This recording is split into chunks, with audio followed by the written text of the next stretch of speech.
ಮಲೆನಾಡು ಹೆಬ್ಬಿಲು ಶಿವಮೊಗ್ಗಕ್ಕೆ ಈಗ ಮತ್ತೊಂದು ಕಿರೀಟ ಕೂಡಿದೆ. ಯಾಕಂದ್ರೆ ವಿಶ್ವವಿಖ್ಯಾತ ಜೋಗ ಜಲಪಾತ ಜೊತೆಗೆ ಈಗ ಮತ್ತೊಂದು ಕಿರೀಟ ಅಂದ್ರೆ ಈಗ ಸೇರ್ಪಡೆ ಆಗಿರುವಂಥದ್ದು ಸಿಗಂದೂರಿನ ಸೇತುವೆ. ಈಗ ಈ ಸೇತುವೆಗೆ ಸಂಬಂಧಪಟ್ಟಂತೆ ಈಗಾಗಲೇ ಅಂತಿಮ ಹಂತದ ಅಂದ್ರೆ ನಿರ್ಮಾಣ ಈಗಾಗಲೇ ಮುಗಿದ್ಬಿಟ್ಟು ಉದ್ಘಾಟನೆಗೆ ಸಂಬಂಧಪಟ್ಟ ಅಂತಿಮ ಹಂತದ ಸಿದ್ಧತೆ ಈಗಾಗಲೇ ಮುಗಿದಿದೆ. ನಾನೀಗ ಈ ಸೇತುವೆ ಮೇಲೆ ಇದ್ದೀನಿ. ಈಗ ಈ ಸೇತುವೆಯ ನಿರ್ಮಾಣಕ್ಕೆ ಪ್ರಮುಖ ಪಾತ್ರ ವಹಿಸಿರುವಂತಹ ಸಂಸದ BY ರಾಘವೇಂದ್ರ ನಮ್ಮ ಜೊತೆ ಇದ್ದಾರೆ. ಅವ್ರ ಜೊತೆ ಮಾತಾಡೋಣ.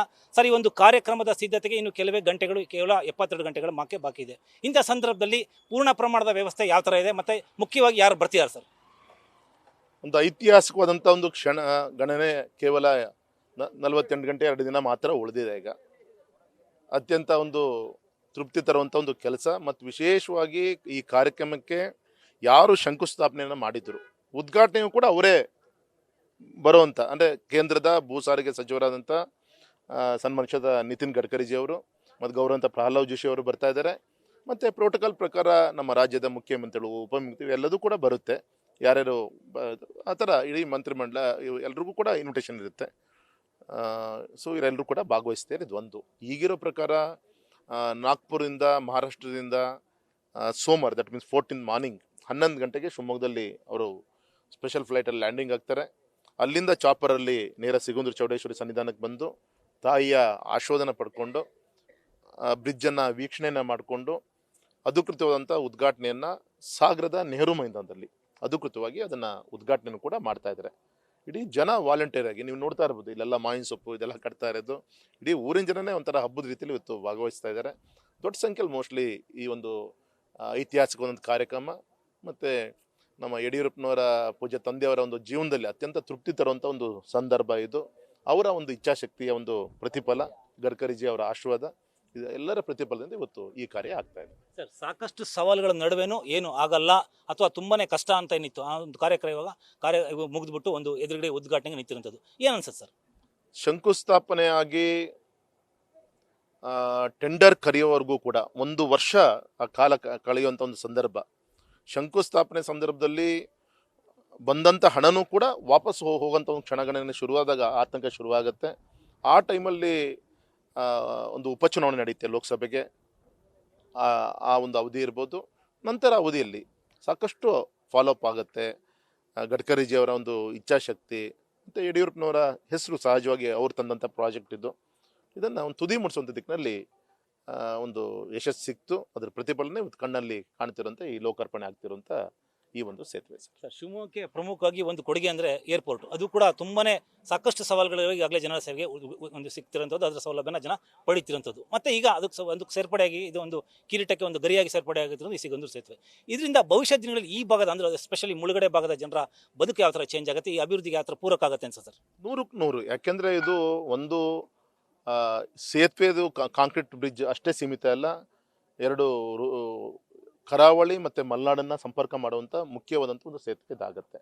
ಎರಡನೇದು ವಿಶೇಷವಾಗಿ ಈ ಮುಳುಗಡೆ ಪ್ರದೇಶದಲ್ಲಿ ಬೇರೆ ಯಾವುದೇ ವ್ಯವಹಾರಗಳು ಏನೂ ಇಲ್ಲ. ಕೃಷಿ ಬಿಟ್ಟರೆ ಆಯಿತು. ಅದು ಸಣ್ಣ ಸಣ್ಣ ಗುಂಟೆ ಲೆಕ್ಕದಲ್ಲಿ ಭೂಮಿ ಇದೆ ಅದು. ಹಾಗಾಗಿ ಇದೊಂದು ಪ್ರವಾಸೋದ್ಯಮಕ್ಕೆ ಆದ್ಯತೆಯನ್ನು ಕೊಟ್ಟರೆ, ದೇವ್ರು ಕೊಟ್ಟಂಥ ಪ್ರಕೃತಿ ಇದೆ. ಇಲ್ಲಿ ನಿಂತ್ಕೊಂಡ ಚೌಡೇಶ್ವರಿ ಇದು ಕೊಡಚಾದ್ರಿ ಬೆಟ್ಟ ನಮಗಿಲ್ಲಿ ಕಾಣುತ್ತೆ. ಚೌಡೇಶ್ವರಿ ದೇವಸ್ಥಾನ ಸಿಗಂದೂರು, ಮುಂದೋದ್ರೆ ಕೊಲ್ಲೂರು, ಈ ಥರ ಪಿಲಿಗ್ರಿಮೇಜಿಗೆ ಸಂಬಂಧಪಟ್ಟಂಥ ಪ್ರವಾಸೋದ್ಯಮನೂ ಇಂಪ್ರೂವ್ ಆಗುತ್ತೆ.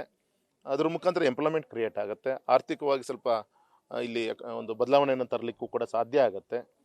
ಪ್ರವಾಸೋದ್ಯಮ, ಈ ರೀತಿ ಉದ್ಯೋಗ ಸೃಷ್ಟಿ, ಇದೆಲ್ಲದಕ್ಕೂ ಕೂಡ ತುಂಬ ಅನುಕೂಲ ಆಗುತ್ತೆ. ಮತ್ತು ಆಗಲೇ ಹೇಳಿದಾಗೆ ಕರಾವಳಿಗೆ ಸಂಪರ್ಕದಿಂದ ನಾವು ಮುಂದೆ ಹೋಗಿ ಲೆಫ್ಟ್ ಹೋದರೆ ಕೊಲ್ಲೂರು ಮೂಕಾಂಬಿಕೆ, ಅಲ್ಲಿಂದ ಹೈವೇ ಮುಖಾಂತರ ಮುರುಡೇಶ್ವರ, ಇದೆಲ್ಲದಕ್ಕೂ ಹೊರನಾಡು ಆ ಕಡೆ ಭಾಗನೂ ಹೋಗ್ಬೋದು. ಈ ಕಡೆ ಬರ್ಕಳ ಮುಖದ ಹಾಗೆ ಗೋವಾನೂ ಹೋಗ್ಬೋದು. ಅಂದರೆ ಈ ರೀತಿ ಈ ಕರಾವಳಿ ಮತ್ತು ಮಲೆನಾಡನ್ನು ತುಂಬ ಹತ್ತಿರದಿಂದ ಲಿಂಕ್ ಮಾಡುವಂಥ ಒಂದು ವ್ಯವಸ್ಥೆ ಇದೆ. ಸರ್, ಒಂದು ಕನಸು ಕಂಡಿದ್ರಿ ಆರಂಭದ ದಿನಗಳಲ್ಲಿ, ಇವತ್ತು ನನಸಾಗಿದೆ. ಅಂದರೆ ಈ ಥರದ ಒಂದು ಸವಾಲುಗಳು ಸಾಕಷ್ಟು ಎದುರಾಗಿತ್ತು, ಅವೆಲ್ಲ ಮೆಟ್ಟಿ ಮೀರಿ ನಿಂತಿರುವಂಥ ಒಂದು ಪ್ರಯತ್ನ ಏನು ಅನ್ಸುತ್ತೆ ಸರ್? ನಾನು ಯೋಚನೆ ಮಾಡ್ತಾ ಇರ್ತೀನಿ. ಯಾಕೆಂದರೆ 60 ವರ್ಷ 6 ಶತಕ ಜನ ಕಣ್ಣೀರಲ್ಲಿ ಕೈ ತೊಳೆದ್ರು, ಒಂದು ತಲೆಮಾರು ಜೀವನ ಕಳ್ಕೊಂಡ್ರು, ಆರೋಗ್ಯ ಕಳ್ಕೊಂಡ್ರು, ಶಿಕ್ಷಣ ಕಳ್ಕೊಂಡ್ರು.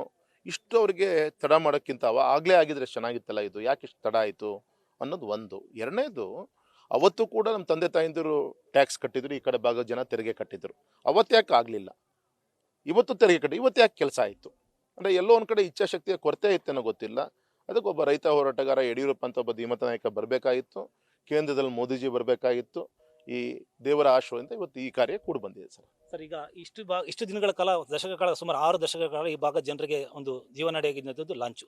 ಈಗ ಅಂದ್ರೆ ಮುಂದಿನ ದಿನಗಳಲ್ಲಿ ಅದು ನಿಲ್ಬಹುದು, ಅಥವಾ ಅದ್ರ ಸೇವೆಗಳು ಕಡಿಮೆ ನಿಟ್ಟಿನಲ್ಲಾಗಿರ್ಬೋದು, ಅಥವಾ ಕೇಂದ್ರದಿಂದ ಬೇರೆ ಯಾರು ಯೋಜನೆಗಳನ್ನ ಅದು ಇಂಪ್ಲಿಮೆಂಟ್ ಮಾಡುವಂಥದ್ದು, ಇನ್ಕಾರ್ಪೊರೇಟ್ ಮಾಡುವಂಥ ಏನು ಯೋಚನೆ ಇದೆಯಾ?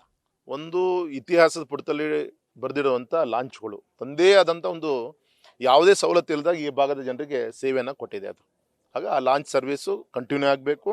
ಮುಂದೆ ಇನ್ನೂ ಕೂಡ PPP ಮಾಡಲಲ್ಲಿ ಯಾವುದಾದ್ರು ವಿನಂತಿ ಮಾಡಿಕೊಂಡ್ರೆ ಇನ್ನೂ ಹೈ ಟೆಕ್ನಾಲಜಿ ಮತ್ತು ಇನ್ನೂ ಸ್ಪೀಡ್ ಇರುವಂಥ ಲಾಂಚಸ್ಗಳು ಬರುತ್ತೆ.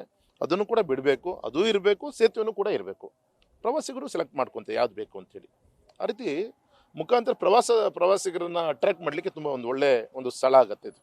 ಸೊ ಅದಕ್ಕೆ ಪೂರಕವಾಗಿ ಲಾಂಛನ ಇಟ್ಕೊಳೋದು ಒಳ್ಳೆಯದು ಅಂತ ನನ್ನ ಸಲಹೆ. ಮತ್ತು ಎರಡನೇದು, ಸರ್ಕಾರಕ್ಕೆ ನಾನು ವಿನಂತಿ ಮಾಡ್ಕೊತೀನಿ, ಇಂಥ ಇತಿಹಾಸ ಒಂದು ಇದು ಸೇತುವೆಗೆ ಸಿಗುಂದು ಚೌಡೇಶ್ವರಿ ಹೆಸರು ನಾಮಕರಣ ಮಾಡಬೇಕು. NOC ಕೊಟ್ಟರೆ ಕೇಂದ್ರದಿಂದ ಕ್ಲಿಯರೆನ್ಸ್ ಮಾಡಿಸ್ಕೊಂಬರೋ ಪ್ರಯತ್ನ ನಾವೆಲ್ಲರೂ ಸೇರಿ ಮಾಡ್ತೀವಿ ಅಂತ ನಾನು ಗಮನಕ್ಕೆ ತರ್ತೀನಿ. ಇದು ಸಂಸದರಂತಹ ಮತ್ತು ಈ ಒಂದು ಸೇತುವೆಯ ನಿರ್ಮಾಣಕ್ಕೆ ಮತ್ತು ಉದ್ಘಾಟನೆಯ ಈ ಹಂತದಲ್ಲಿ ಕಾರಣವಾಗಿರುವಂತಹ BY ರಾಘವೇಂದ್ರ ಅವರ ಮಾತು. ಈ ಒಂದು ಕಾರ್ಯದ ಹಿಂದೆ ಸಾಕಷ್ಟು ಜನರು ತಮ್ಮ ಕೊಡುಗೆ ನೀಡಿದ್ದಾರೆ, ಸಾಕಷ್ಟು ಜನರ ಶ್ರಮ ಹಾಕಿದ್ದಾರೆ. ಅವರೆಲ್ಲರ ಪ್ರತಿಫಲವಾಗಿ ಇವತ್ತು ಇಂಥ ಒಂದು ಭವ್ಯ ಸೇತುವೆ ನಿರ್ಮಾಣಕ್ಕೆ ಸಿದ್ಧವಾಗಿರುವಂಥದ್ದನ್ನ ನಾವಿಲ್ಲಿ ಕಾಣಬಹುದಾಗಿದೆ. ಮತ್ತು ಈ ಭಾಗದ ಜನರಿಗೆ ಮುಂದಿನ ದಿನಗಳಲ್ಲಿ ಇದನ್ನು ತುಂಬಾನೇ ಅನುಕೂಲ ಆಗುತ್ತೆ ಅಂತ ಹೇಳ್ಬಿಟ್ಟು ತಮ್ಮ ಸ್ಪಷ್ಟವಾದ ಅಭಿಪ್ರಾಯ ವ್ಯಕ್ತಪಡಿಸಿದ್ದಾರೆ. ಕ್ಯಾಮರಾಮನ್ ಮಹೇಶ್ ಜೊತೆಗೆ ಪ್ರಸನ್ನ, ನ್ಯೂಸ್ ಫಸ್ಟ್, ಶಿವಮೊಗ್ಗ.